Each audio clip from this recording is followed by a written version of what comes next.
Hi there, it's Jen from modernmedicinelady.com and the Empathic Woman System, and the word of the day is perseverate. And to perseverate means to take an idea or a worry or a concern or a thought and to just keep turning it over and over and over and to just keep coming back to it. It's kind of like have a dog with a bone, just chewing on it and chewing on it and chewing on it. And it is particularly common when there's something going on, when somebody is suffering, when there's something to be worried about, that it's almost human nature for us to perseverate about things.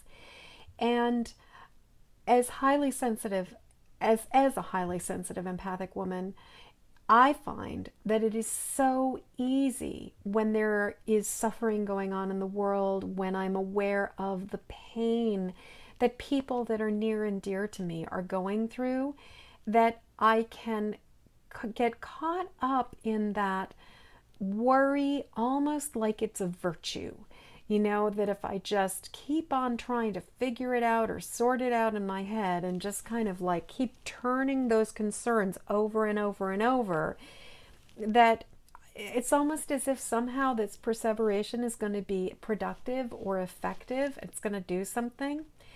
And in my experience, the truth is that it's never effective. Like, it's never going to give me an answer. It's never going to reveal the solution, because it's always clouded with worry. It's always clouded with anxiety. It's always clouded with this sort of this adrenaline that makes it hard to think clearly and makes it hard to relax and be calm and focused and to look at things with perspective and clarity.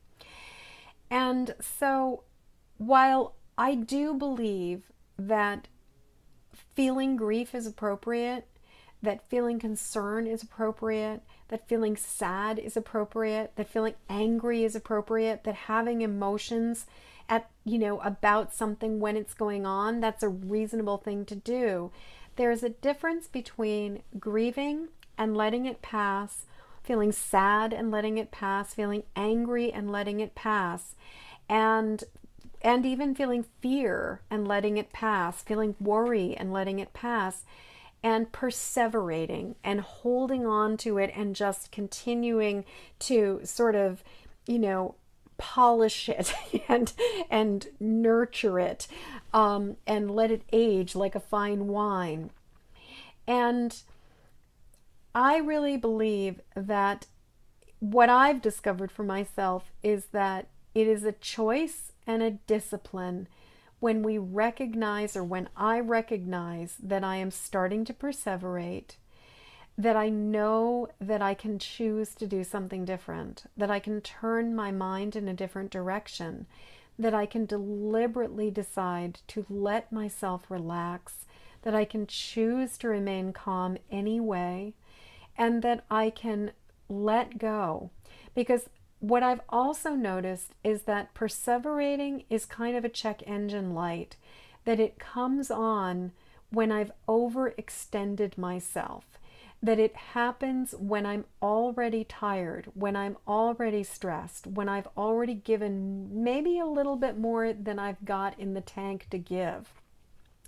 And so what I've come to recognize is that perseverating is actually a sign that I need to back off, that I need to slow down, and that I really need to take a moment to really take care of myself and to do what I can to recharge my batteries, so that when somebody really needs me, I am able to come in from a place of strength and from a place of grounded perspective and calmness, as opposed to from a place of drained anxiety and negativity and sort of being sucked into the whirlpool.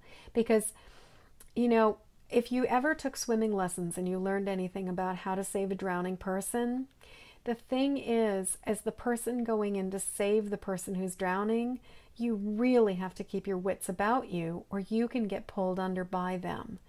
And I really believe that that is true when it comes to any situation that's going on, is that when we are not the ones experiencing the stress, and hell, even if we are, the best thing we can do is to turn back towards calmness, turn back towards our center, and turn back towards doing what we need to do to replenish and recharge our batteries.